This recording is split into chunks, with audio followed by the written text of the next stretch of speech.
पतित प्राणियों के लिए कलयुग में केवल भगवान की कथा ही है।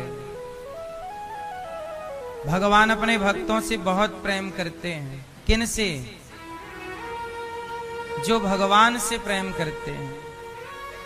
भगवान उन भक्तों से अत्यधिक प्रेम करते हैं। एक सेठ जी थे। वो सेठ जी बहुत बड़े भक्त थे भगवान के। उन्होंने एक मंदिर बनवाया और भगवान श्री कृष्ण और श्री राधा रानी को स्थापित किया। तो श्याम सुंदर का मंदिर। अब सेठ जी थोड़ा बिजी रहते, तो सेठ जी ने एक पंडित जी को कहा, पंडित जी यहाँ आओ, ये भगवान की आप सेवा किया करो। समय पे नहलाना, समय पे पूजा करना, समय पे भोग लगाना, और भगवान की सेवा में जितना पैसा लगे, जितना खर्चा लगे, आप ले लिया करो, कोई संकोच ना किया करो।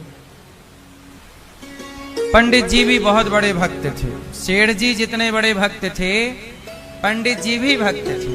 मतलब पंडित जी को भी कुछ नहीं चाहिए था, केवल वो भगवान और खुद, कोई तीसरा का कोई काम नहीं, वो भी समर्पित थे।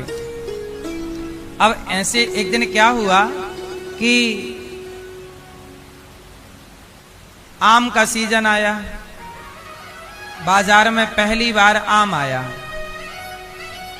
अब पंडित जी क्या करते कि भगवान के भोग लगाने के लिए रोज बाजार जाते, और जो ताजे ताजे फल आते, सेठ जी ने कह रखा था कि भगवान जी को बढ़िया ताजा ताजा खिलाओ, नाश्ते में फल खिलाओ, पहला भोग फल का।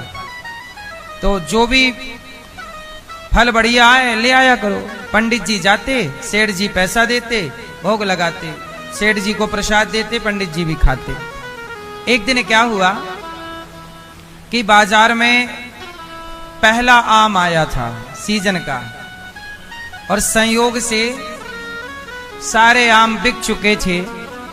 बाजार में एक ही दुकान पर केवल एक आम बचा था। थोड़ा बड़ा था आम, एक ही पीस थी आम की, एक ही आम था बस। तो पंडित जी पहुंच गए, भाई साहब आम आया है, लाओ आज भगवान जी को आम का भोग लगाएंगे, आज हमारे ठाकुर जी आम खाएंगे। कितने का दिया? तो दुकानदार ने कहा कि 2 आने का दिया। उस समय आना चलता था। 2 आने का आम लाओ। अब तभी क्या हुआ, उस क्षेत्र का जो राजा था, उस राजा ने अपने मंत्री से कहा कि आज मेरी आम खाने की इच्छा है, जाओ बाजार से आम ले आओ। अब सेठ का राजा का जो मंत्री था, वो आम लेने के लिए चला। वो भी उसी दुकान में पहुंचा। पूरे आम तो खत्म हो चुके थे, एक ही दुकान पर एक ही आम बचा था। आम अच्छा था, पका हुआ, बड़ा था। तो राजा के मंत्री ने कहा कि भाई आम कितने का दिया? पंडित जी बोले कि भाई ये आम तो मैंने खरीद लिया 2 आने का। तो राजा का मंत्री बोला, दुकानदार मैं 4 आने देता हूं, ये आम मुझे दो। पंडित जी बोले ऐसी बात नहीं, ये तो मेरे ठाकुर जी भोग लगाएंगे, मैं 8 आने दूंगा। अब दुकानदार बड़ा खुश हुआ कि वाह, मेरा 2 आने का आम 8 आने में। लो पंडित जी, नहीं नहीं नहीं, मैं 16 आने दूंगा। राजा का मंत्री बोला। पंडित जी बोले अच्छा मैं 2 रुपए देता हूं, 2 रुपए दूंगा, चलो। राजा के मंत्री ने कहा मैं 5 रुपए दूंगा, 5 रुपए दूंगा। ये राजा को चाहिए, हमारे राजा खाएंगे, उनका मन है, आज आम खाएंगे वो भोजन में। पंडित जी बोले नहीं, मेरे भगवान भोग लगाएंगे, 7 रुपए, ये आम मुझे दो, 7 रुपए लो। मंत्री बोला 10 रुपए, पंडित जी बोले 12 रुपए, मंत्री बोला 15 रुपए, पंडित जी बोले 20 रुपए, मंत्री बोला 30 रुपए, पंडित जी बोले 40 रुपए, मंत्री बोला 50 रुपए, पंडित जी बोले 60 रुपए। मंत्री बोला 65 रुपए, पंडित जी बोले 100 रुपए। अब मंत्री बोला कि यदि मैं 100 रुपए का आम ले जाऊंगा तो राजा तो फांसी भी लटका देगा कि एक आम मैंने आम खाने का बोला था, ये थोड़ी के 2 आने का आम तो 100 रुपए में लेके आ। अब मंत्री छोड़ दिया और सौदा पक्का हुआ पंडित जी का। पंडित जी ने 100 रुपए दिए, आम लाए। बात ये नहीं थी कि वो आम कितने का था, बात ये थी कि पंडित जी वो आम भगवान के लिए चाहते थे, अपने लिए तो नहीं था। राजा है छोटी सी जगह का, भगवान तो सृष्टि के राजा है। जब ये जगत के राजा के लिए 60 रुपए की बोली लगा सकता है तो मैं जगत के पालनहार के लिए 100 रुपए की बोली नहीं लगा सकता। 100 रुपए का आम, 2 आने का आम 100 रुपए में। दुकानदार बड़ा खुश हुआ, पंडित जी आम लेकर गए और आम रखे, और जैसे ही आम रखे कि भगवान जी मंदिर से दौड़े। अच्छा, भगवान जी भी तो भक्त की इस भावना को समझ रहे हैं। भगवान जी मंदिर से दौड़े, दरवाजा खोला मंदिर का और तुरंत भगवान जी आम को उठाए और अंदर लेके चले गए। और पंडित जी गए थे नहाने कि मैं जल्दी से लेट हो गया हूं, सब छू लिया है, स्नान कर लूं फिर भोग लगाऊं। अब भोग लगाए। अब वो पंडित जी नहा के आए, जब नहा के आए तो देखा तो आम नहीं। अब पंडित जी बड़े परेशान, हे भगवान आम कहां गया, चूहा तो नहीं ले गया, आम कहां चला गया, भगवान जी को भोग लगाना था, अब आम तो मिला नहीं। चलो पर्दा खोलें, पट खोलें, और जैसी ताली बजाई और मंदिर का द्वार खोला तो भगवान उस आम को अपनी छाती से लगा के खड़े थे।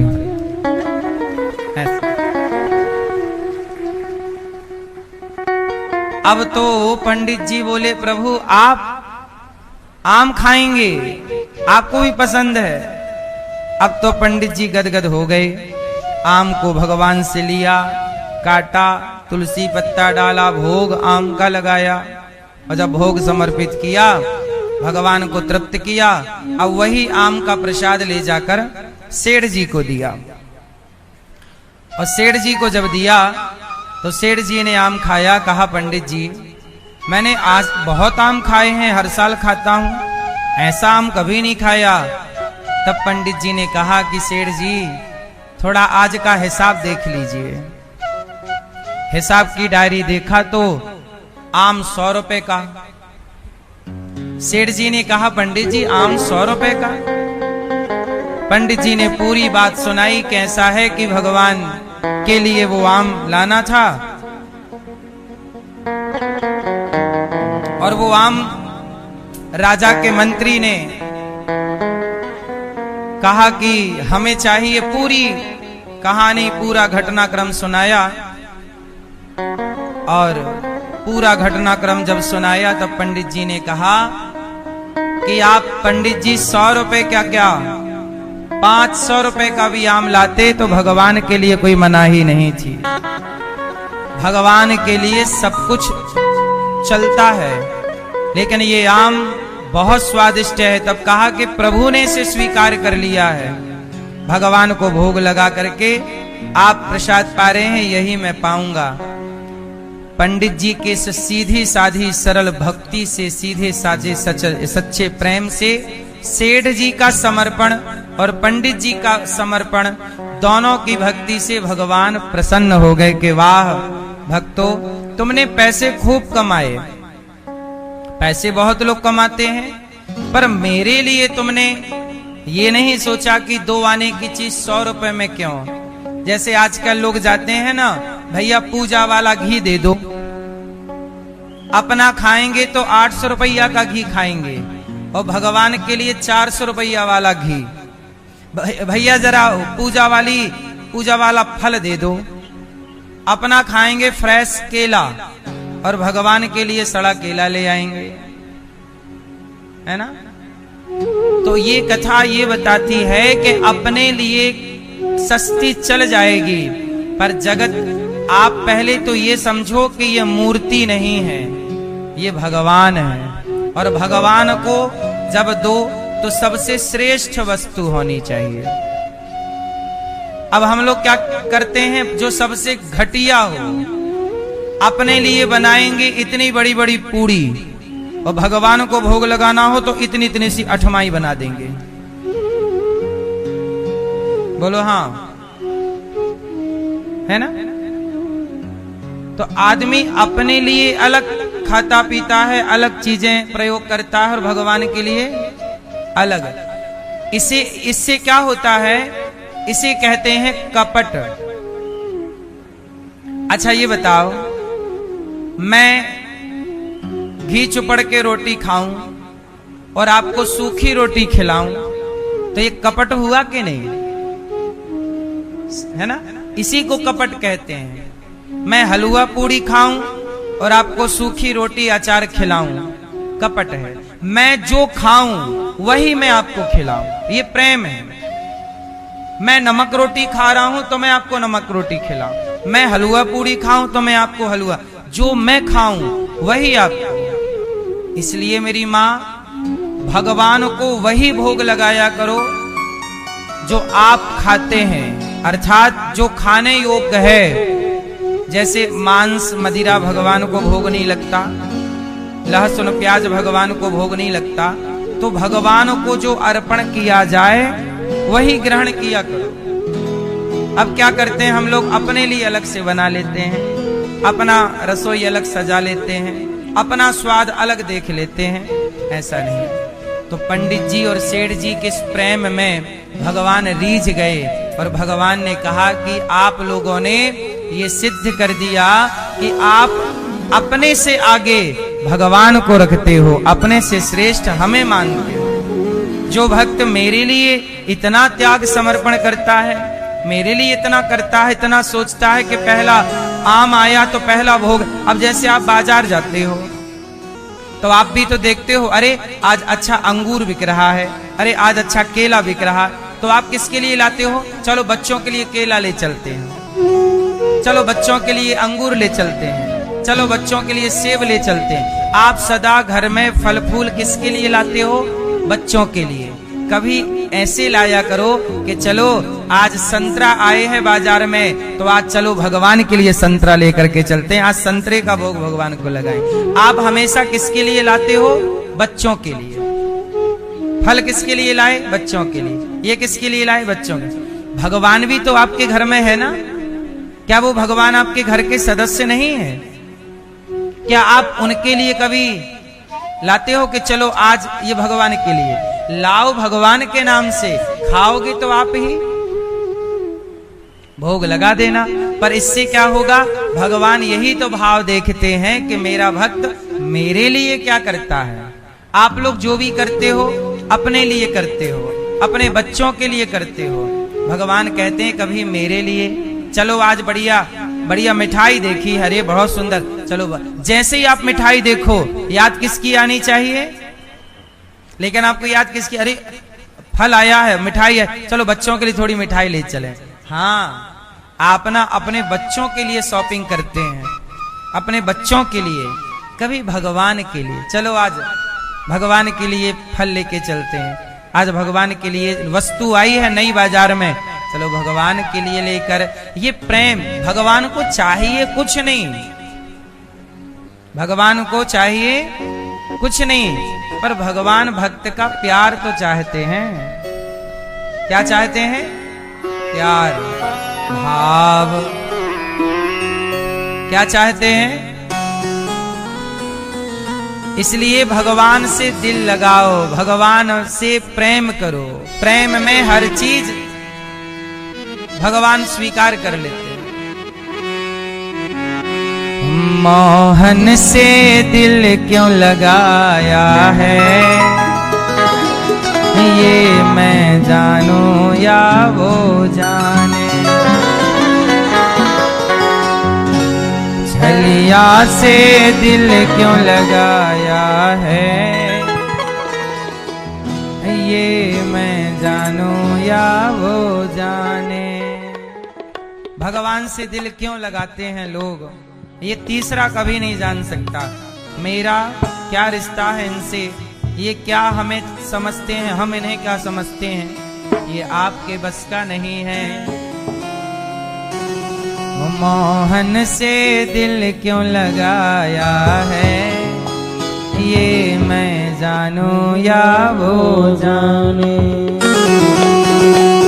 जय हो।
मैंने क्या खोया क्या पाया है, ये मैं जानू या वो जाने।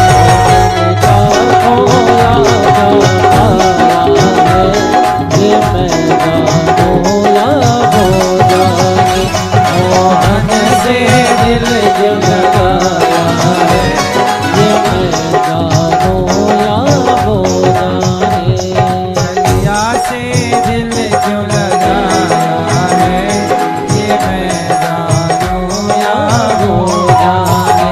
चलिया से दिल क्यों लगाया है, ये मैं जानू या वो जाने।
जितना दिल ने तुझे याद किया, जितना दिल ने तुझे याद किया, उतना जग ने बदनाम किया।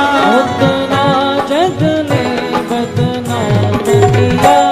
बदनामी का क्या फल पाया, बदनामी का मैंने फल पाया। बदनामी का क्या फल पाया, ये मैं जानू या वो जाने।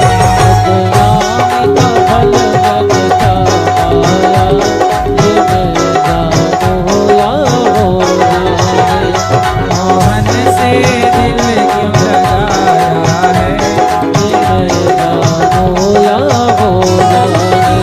मोहन से दिल क्यों लगाया है, ये मैं जानू या वो जाने।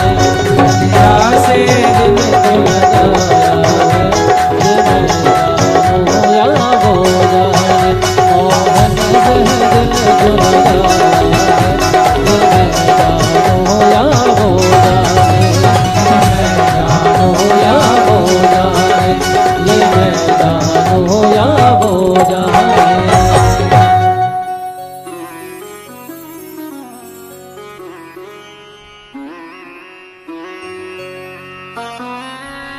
मोहन से दिल क्यों लगाया है,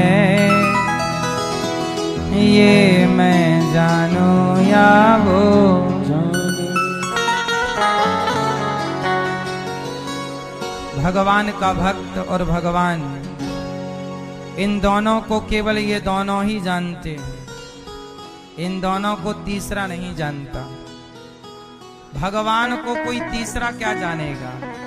जो भगवान को नहीं जानते वो क्या कहते हैं, भगवान है तो दिखते क्यों नहीं, तुम कथा सुन के टाइम वेस्ट कर रहे हो, तुम्हें क्या मिल रहा है, भगवान तुम्हें खाने को दे देंगे क्या। ऐसी बातें कौन करता है, वही जो जानता ही नहीं। मैया बोलो राधे राधे। बेटा शांति से बैठ जाओ और चुप रहो। मैया सुन लो मेरी माँ, शांति से बैठ। मैया, ए भैया खड़े होके मोबाइल चला रहे हो, बैठ जाओ। ए गुलाबी मैया, ओ गुलाबी मैया, ना करो पंचायत मेरी माँ। ए भैया, बैठ जाओ, बैठ जाओ सब शांति से। मैया बोलो राधे राधे, भैया जी राधे राधे। शांति से सुनो। हमारी श्रीमती सेमवती विश्वकर्मा जी, हमारी मैया कथा की गंगा में डुबकी लगा रही हैं और परीक्षित बन के हमारी मैया श्रीमती सेमवती विश्वकर्मा जी स्वर्गीय पति श्री मुरली विश्वकर्मा जी की स्मृति में ये कथा का आयोजन करा रही हैं। अनूपपुर मध्य प्रदेश से मैया आई हैं। एक बार ताली बजा के हमारी श्रीमती सेमवती मैया का स्वागत करें। मैया ने अपने स्वर्गीय पति को भागवत सुनवाने का निर्णय लिया है और अनूपपुर मध्य प्रदेश से मैया आई हैं। भागवत की कथा पुण्य से मिलती है। मैया आप आई हो कि बिहारी जी ने आपको बुलाया है ना? देखो जब बिहारी जी पकड़ लेते हैं ना, तो आप नहीं भी आना चाहती तो बिहारी जी बुला लेते हैं, नहीं नहीं मैंने पकड़ा है। भगवान जिसको पकड़ लेते हैं फिर उसे छोड़ते नहीं। अभी यहाँ भागवत जी के पोथी पाठ पुरुषोत्तम माह में बैठे हुए हैं। आज से ही जो यजमान परिवार पोथी पाठ बिठाए हैं, आप सब बड़े भाग्यशाली हैं। अपने पितरों की मंगल कामना के लिए आपने सुंदर सा कार्य किया है। 1 जुलाई से 7 जुलाई तक फिर यहाँ भागवत जी के पोथी पाठ बैठेंगे। आप जिनको भी अपने पितरों के लिए भागवत जी का अनुष्ठान कराना है, ये अनुष्ठान सबको कराना चाहिए। तो जिनको कराना है वो अपना नाम लिखा सकते हैं। पोथी पाठ हमारी श्रीमती गंगा देवी मीणा जी और श्रीमती मिथिलेश देवी मीणा जी, आप जयपुर से आई हैं। जयपुर में आप दोनों ने अलग अलग समय पे कथा का आयोजन भी कराया है और आप मैया कथाओं से जुड़ी हैं, गंगा मैया, और प्रेम से कथा की गंगा में आप डुबकी लगाती हैं। यहाँ हैं तो भी, घर पर रहती हैं तो भी। हमारे डीपी मीणा जी चीलगाड़ी वाले, आप भी कथाओं का रसपान करते ही रहते हैं और बड़ा स्नेह बड़ा प्रेम करते हैं आप सबका आशीर्वाद दास अनिरुद्ध को मिलता रहता है। आप सबका खूब खूब स्वागत सभी मैयाओं का। राधे राधे। भागवत जी की पावन कथा में 18,000 भागवत जी के श्लोक, 335 अध्याय और भागवत जी की महिमा। सच्चिदानंद रूपाय विश्वोत्पत्त्यादि हेतवे तापत्रय विनाशाय श्री कृष्णाय वयं नुमः। एक बार आप बोलो मेरे साथ, बोलो सच्चिदानंद रूपाय विश्वोत्पत्त्या दिहेतवे तापत्रय विनाशाय श्री कृष्णाय वयं नुमः। सच्चिदानंद भगवान का एक नाम है सच्चिदानंद। क्या नाम है भगवान का? क्या अर्थ हुआ? सच्चिदानंद किसे कहते हैं भैया बताओ? सच्चिदानंद किसे कहते हैं? नहीं बैठ, खड़े नहीं होना, पीछे वाले भैया बताएंगे। बताओ सच्चिदानंद किसे कहते हैं? जो सच्चे आदमी को जानता हो।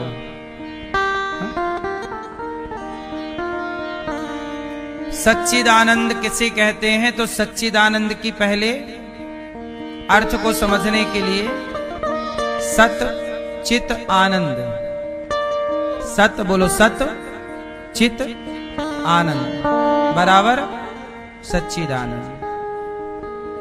तो सत्य क्या है, चित क्या है और आनंद क्या है? सत्य क्या है? सत्य है, सत्य है भगवान। चित क्या है? प्रकाश, मतलब ईश्वर प्रकाश स्वरूप आपके भीतर विद्यमान है। अच्छा, आपके अंदर कौन है? भगवान है कि नहीं? और भगवान का तीसरा स्वरूप है आनंद। अच्छा, एक बार क्या हुआ, आंखों की, बोलो आंख, बोलो आंख, कान, आंख कान और वाणी मुख, तीन हो गए। एक बार तीनों की लड़ाई हो गई और चौथा मन, क्या? मन। चार लोगों की लड़ाई हो गई।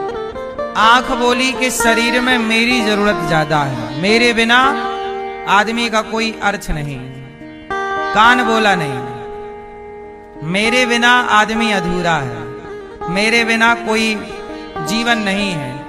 वाणी बोली मेरे बिना सब अधूरा, मैं नहीं तो कुछ नहीं। मन बोला मैं नहीं तो कुछ भी नहीं, फिर आंख और कान और। अच्छा, आप लोग बताओ, शरीर में यदि आंख ना हो तो शरीर चलता है कि नहीं चलता?